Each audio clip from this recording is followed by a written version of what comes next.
स्वागत है एक और छोटे से मिनी ब्लॉग में। तो इस ब्लॉग को शुरू से एंड तक जरूर देखना। और चलो फिर हम पहुंच जाते हैं मंदिर, और मंदिर में पहुंचने के बाद हम एक ही प्रार्थना करते हैं कि जो भाई लोग हमें फॉलो किए हैं और जो करने वाले हैं, तो बड़े बाबा उनकी हमेशा मनोकामना पूरी करना और उनका घर परिवार हमेशा सुखी रखना। और फिर मंदिर के दर्शन करने के बाद हम निकल जाते हैं अपने घर की तरफ, और घर की तरफ निकल जाते हैं जैसे कि देख सकते हो। फिर आ जाते हैं हम दुकान पर। दुकान पर टाइम पास नहीं होता है तो कीबोर्ड चलाने लग जाते हैं। और फिर हमें जाना था शादी में, तो हम और तीनों भाई निकल जाते हैं शादी के लिए।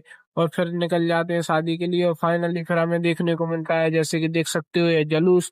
और जुलूस का देखते हुए मजा लेते हुए निकल जाते हैं अपनी मंजिल की तरफ, क्योंकि आज जाना था एक भाई को छोड़ने के लिए बॉल आई। तो यहाँ पर पहुंचते हैं, तो यहाँ पर तो भाई गेट लगे मिलते हैं। तो 10-15 मिनट का इंतजार करने के बाद फिर आ जाती है ट्रेन, जैसे कि आप लोग भी देख सकते हो।